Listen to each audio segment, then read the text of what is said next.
The other thing to consider here is AI, artificial intelligence.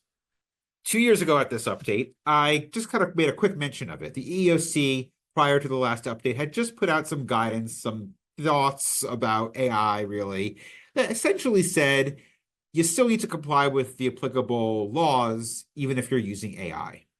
Well, we're having more and more jurisdictions, three that I'm highlighting here. They're not the only ones, but three that have more recently passed laws that talk about AI. The focus, as far as employment law, seems to be in the context of hiring. Now, I'm not an AI expert. I'm not a technology expert. I will fully admit that.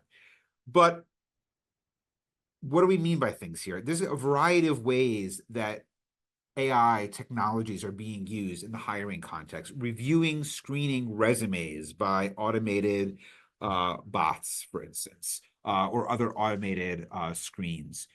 And sometimes employment decisions are made. If there are not keywords, for instance, in a resume, maybe it gets screened out. Maybe applications are basically being read and processed in some way. And so we might be directly or indirectly using AI in these ways. So one, I think it would be good for us as employers to have a better understanding about how we're using this. And depending on the jurisdiction, I'm, as I said, naming three, we want to think about obligations we may have. Now, these laws, interestingly, at least in Illinois and Colorado, were passed last year, but are not effective until next year, 2026. And so I think this is really about, as I thought about these laws, some lead time, recognizing these things, AI technologies are developing. And I think, quite frankly, in some of these states, they're trying to get ahead of the curve.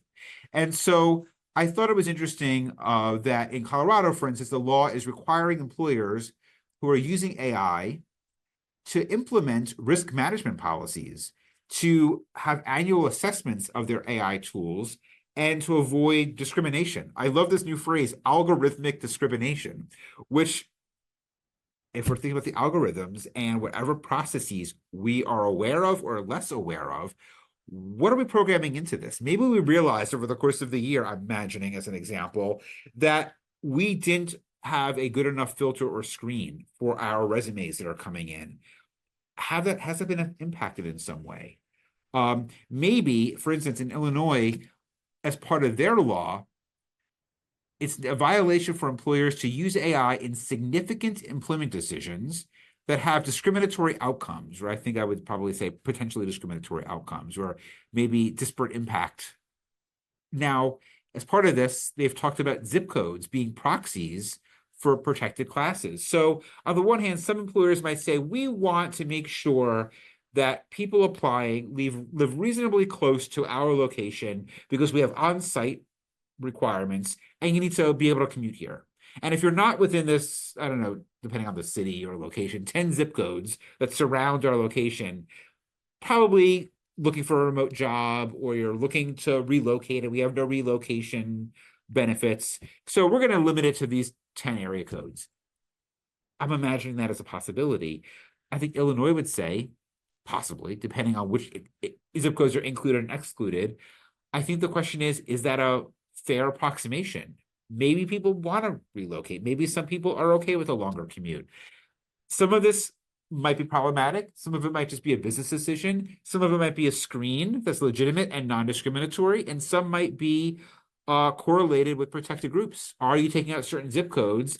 And when you look at that zip code, we have predominance of people of certain races, ethnicities, backgrounds, and does that create a problem? I think it could, at least in Illinois and maybe in other places too. These are the kind of things we want to be thinking about. In New Jersey, the guidance that was issued is a clarification mostly that state anti-discrimination laws still apply to AI tools.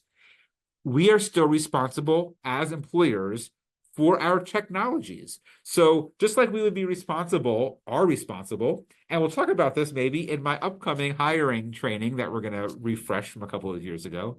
We're doing that in a month or so. We're responsible for our managers and what happens during the interviews. What questions are asked or not asked? How are they conducted? Any problems? We're responsible for those managers and what happens in those interviews through them. We're responsible for our AI technologies and tools. They might be assisting us, but if we are acting in a discriminatory way through their assistance, we have a problem. So I think I would say here, stay tuned, more on the way. That's sort of, I think, the long and short of it.